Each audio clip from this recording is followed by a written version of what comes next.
welcome back to my channel. This is Dom and another one of my regular gaming, painting and whatever else I want to talk about updates. So this is the video after Crackcon.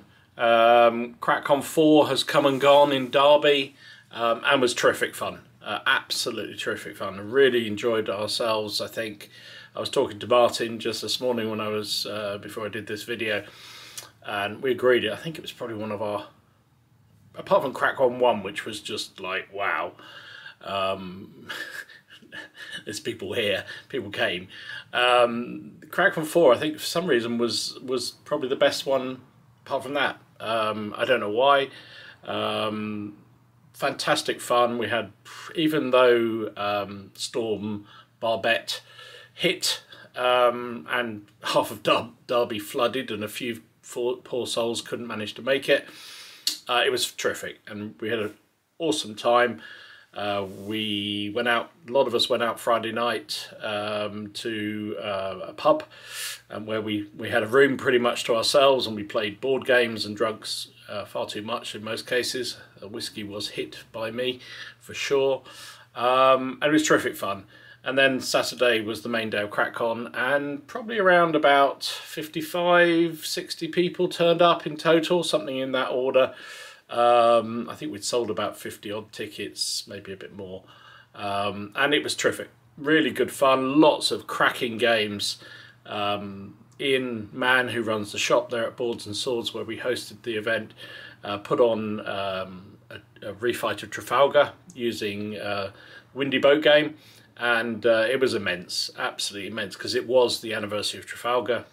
That's why we called it a broadside of crack.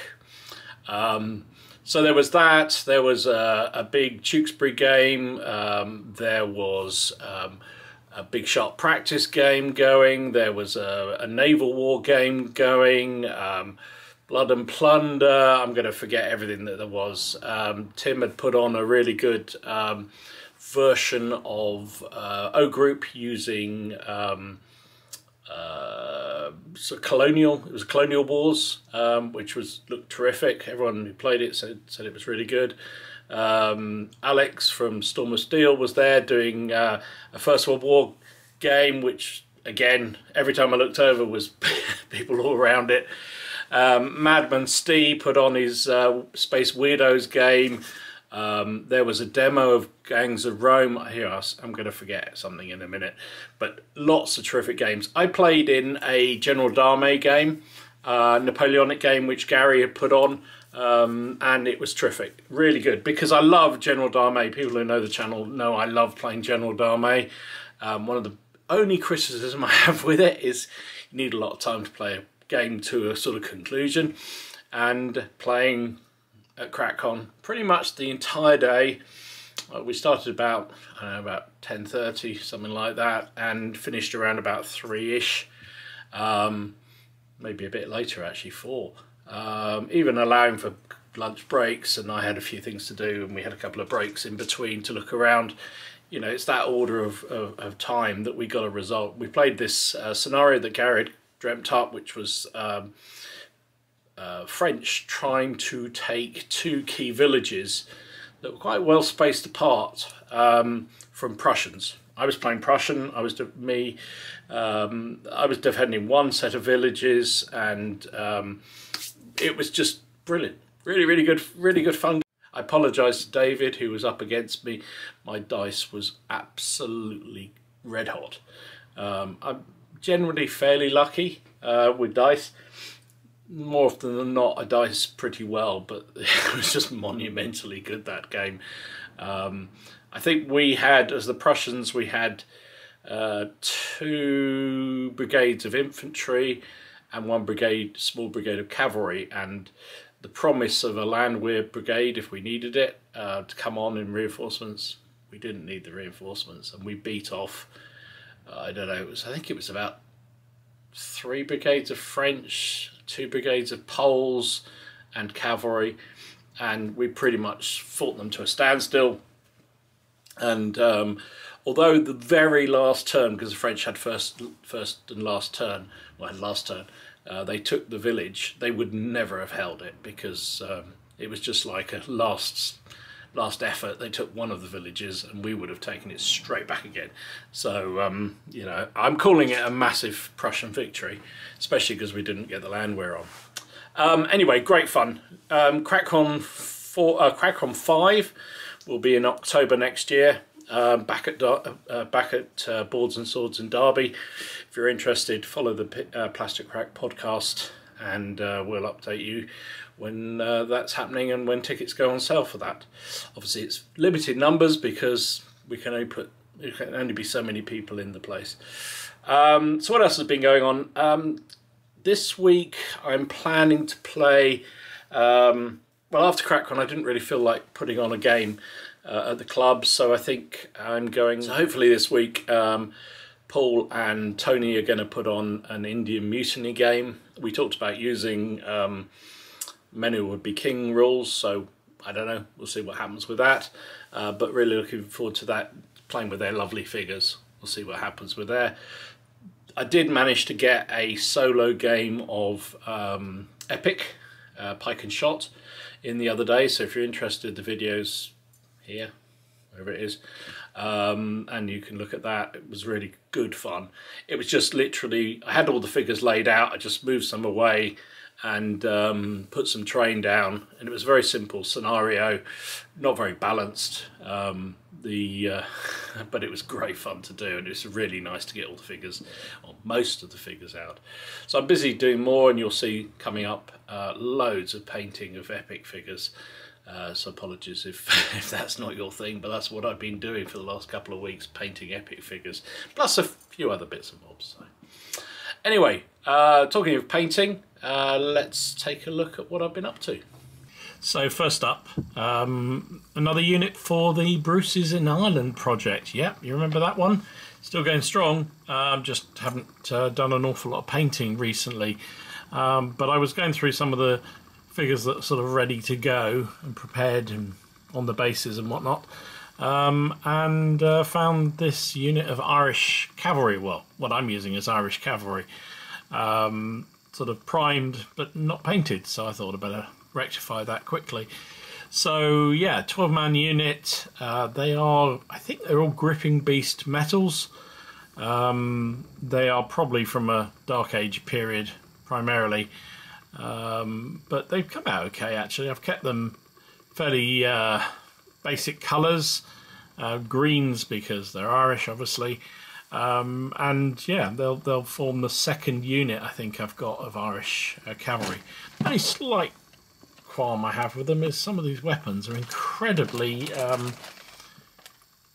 soft, and they bend really easily, which is going to be frustrating, and I just know I'm going to lose some of them in the table. Never mind. Quite happy how they came out, because I do find, mentioned it before, sometimes Gripping Beast figures, getting them to hold the weapons and it can be really, really awkward. But I do like the sculpting of the faces and the bodies and whatnot. So, you know, you take what you get. You get what you get. You get one and you take from the other. I don't know. Don't know what I'm talking about. Anyway, there you go. Another unit done. So next up, some more, I was going to say Epic figures, but they're not. They're actually 15mm figures. These are Peter Pig, English Civil War stroke 30-year war figures, painted up to go in the Epic armies because they're the right sort of size, to be honest. These are heavy cannons, heavy artillery. So I've got 2 batteries of 2 guns each. I painted up one to go on the Imperial side and one to go on the Protestant side. Yeah, I think these are lovely little models, actually. Really enjoyed doing these. Come out pretty well, to be honest. And as I say, Peter Pig do seem to measure up very similarly to Epic and will certainly not look out of place on the battlefield. So that is them done. So coming around again on the turntable is another Epic Pike and Shot unit to join the Imperial forces. Again, just fairly simply painted up because that's what works. I sprayed these red with an undercoat and then primarily left them with the red showing through. So a lot of them have got red jackets, red trousers, etc. and just picked out a few other colours just to give it a bit of variation. It's the easiest and quickest way I'm finding to paint these things up. Just start with a base colour and just pick out the odd one or two just to make it different, and then obviously equipment and everything else, and give it a good wash. And I'm really liking the effect. I think it's coming out really nicely. So another battalion finished, and ready to see the table very, very soon.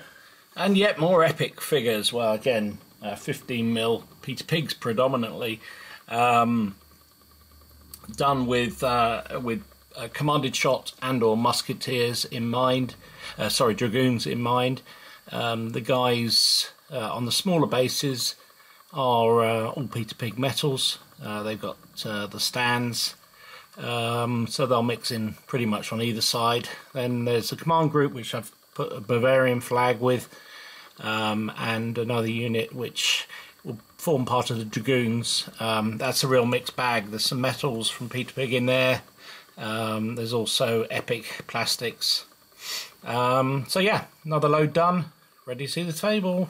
And then some more cavalry, some more epic cavalry, or again mixture of 15mm and an epic cavalry on, well, closest to us now going round. These are Steel Fist metal miniatures. I've painted them up as one of the Swedish regiments, all ready to go. And then the other one coming round is just some, well, 4 of the 5 figures are epic plastics, and the one on the end is a Steel Fist, just to make up the numbers. And so that will also join the Swedish forces, I think. So yeah, more cavalry done. Got a few more to do. Saw the sprues maybe some time ago. I put a picture of the amount I've got left to paint. So I'll keep cracking through them, because, as I said many times, I want really big forces for my games, the 30-Year War. So I'll keep going through them. I may slow down a bit now. I've got a meaningful number, and I've got lots of other projects to get on with. So I might slow down a bit. But this is another regiment and a half done. And yet more epic. I promise you, the whole update isn't just epic. These are more of the plastic Warlord epic pike and shot figures. The front guys are going to be commanded shot or dragoons, because I realised I needed more when I played that big game that I played. And the mounted guys obviously are dragoons. I've spaced them out. That's how I'm doing them, just to show that they are more skirmish formation cavalry. You know, they came out okay. What I did do with these, which I'm probably going to do with a few more when I continue through the epics, is I undercoated these with a sort of a tanny yellow colour from Halfords. I think it's actually supposed to be yellow, but it's more tanny colour. And by the time you sort of give it a wash and what have you, it comes out a much sort of a nice darker tan. So I'm quite pleased with how it worked, and it just shortcuts a lot of the stages. As I did with some of the pipe block I talked about earlier, they by just sort of picking out a few other colours, you can leave the majority with that sort of yellowy colour, and then with the wash over the top, it sort of just looks right. So very pleased with how they've come out. So more dragoons, more commanded shot, ready for battle. So I realised, having played a game with the epic figures, that I needed some more generals and commanders generally. So I had some already from Steel Fist. I can't remember. I think it's a Royalist command pack. I think I got from them. Also, I bought the Protestant epic commanders, which is a special pack. You can buy just you can buy one of the Imperials, one of the Protestant side.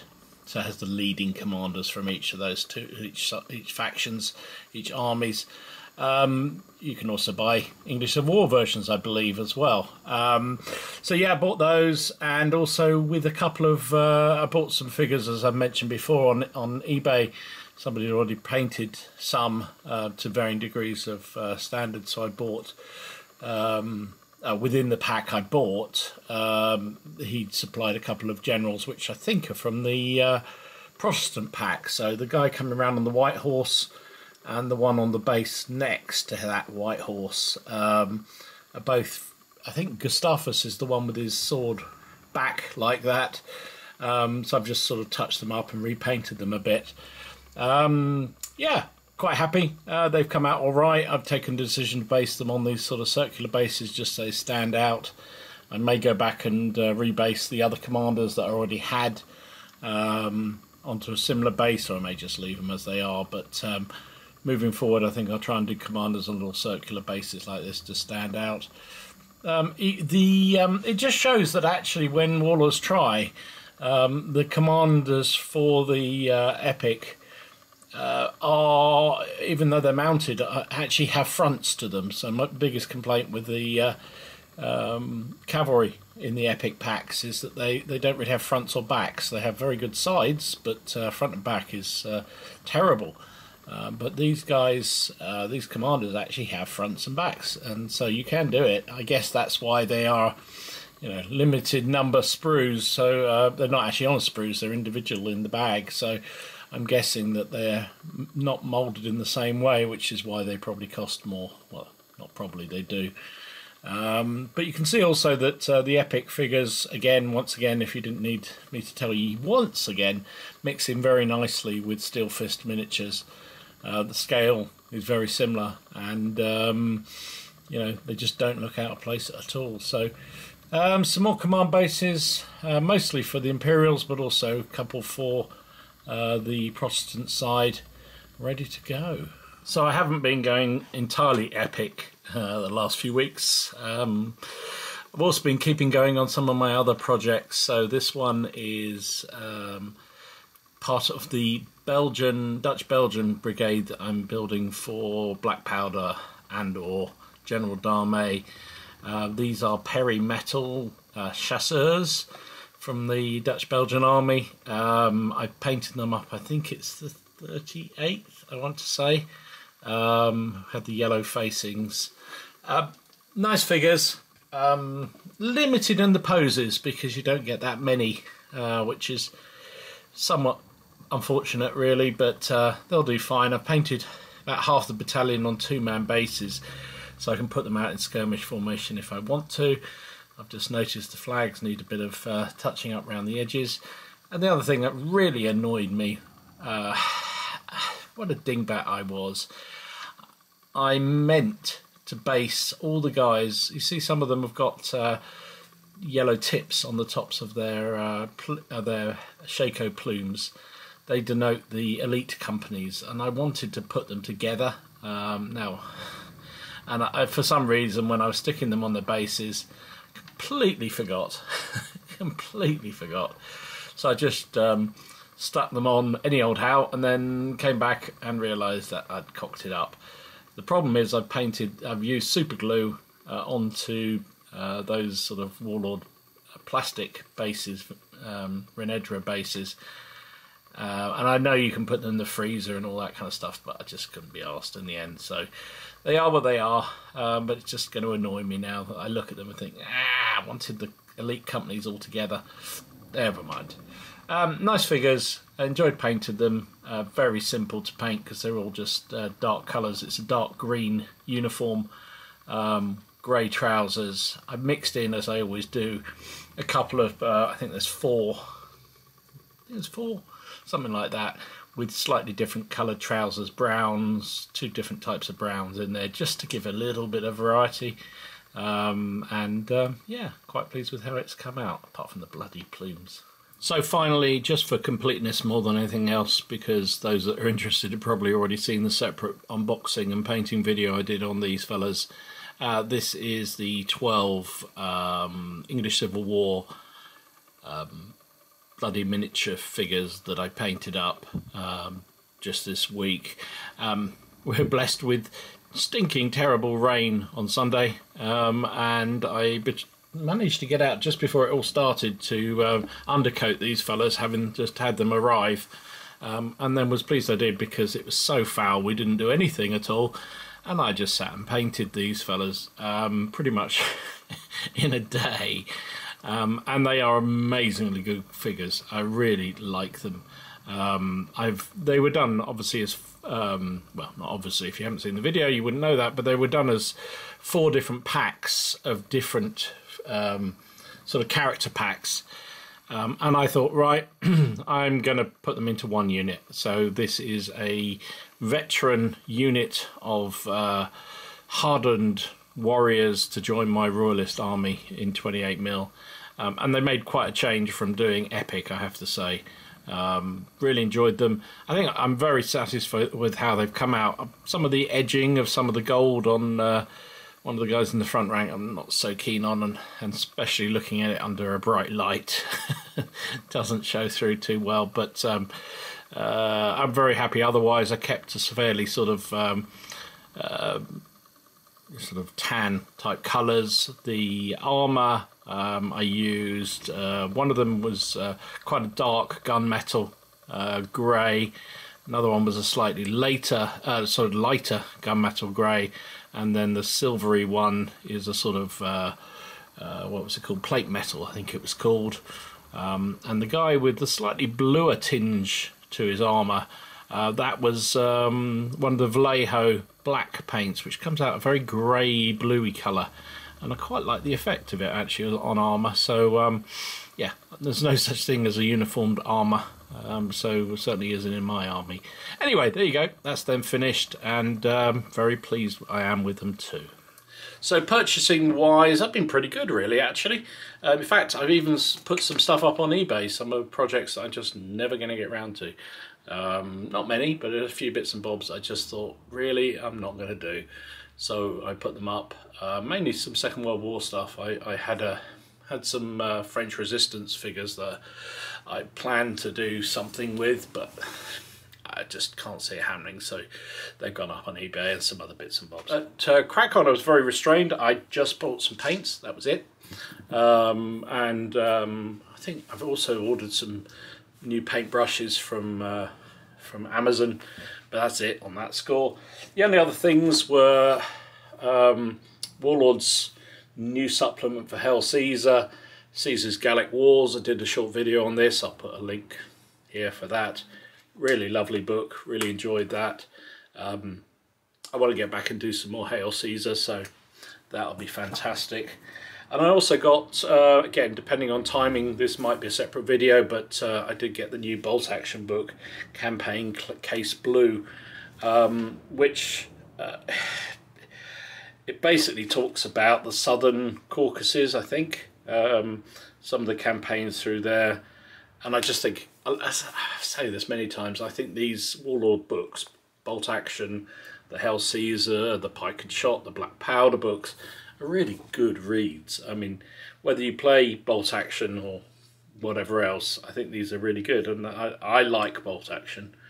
I know that isn't always a popular sentiment, but I do like Bolt Action, and I do plan to play some more at some point, so I will look forward to reading through this. So that's pretty much it for my purchases this this month, well, past couple of weeks anyway. So I did actually, no, that's a lie. I did pick up a couple of, somebody was selling off some more epic Pike and Shot the other day on eBay, and I managed to negotiate a reasonable price, and they're actually really nice. They arrived yesterday, beautiful figures. He's done a really good job, and they'll put my figures to shame, but they'll slot right in. I think he painted them as a Protestant English Civil War brigade. So I basically just ripped off the flags and put some appropriate 30-year war ones on, because there's virtually no difference in the uniforms, I would say. Not that they really had uniforms. So that's been it. Been a good couple of weeks. As I say, Crackcon was immense, really enjoyed that. Still got a good amount of painting in since then and before then, so and looking forward to planning a really big epic Pike and Shot game, hopefully down at the club at some point. And also we've got Warfare coming up very shortly in Farnborough, which I plan to attend. I think Martin, I think Miller is coming for that as well, so that should be great fun. Anyway, that's it enough from me. Like, comment, subscribe, do all the good stuff. Let me know what you're working on. Are you going to warfare? If you are, hopefully we can meet up at some point. I can say hi to people. Please come and say hi if I don't know who you are, because it's always funny. People say, "Oh, I saw you, didn't want to come and say hello." I'm very happy to talk to people, so they're probably all going to talk to Martin anyway, so that's all fine. Anyway, stay safe, stay well, and I'll see you again soon. This is Dom, signing out.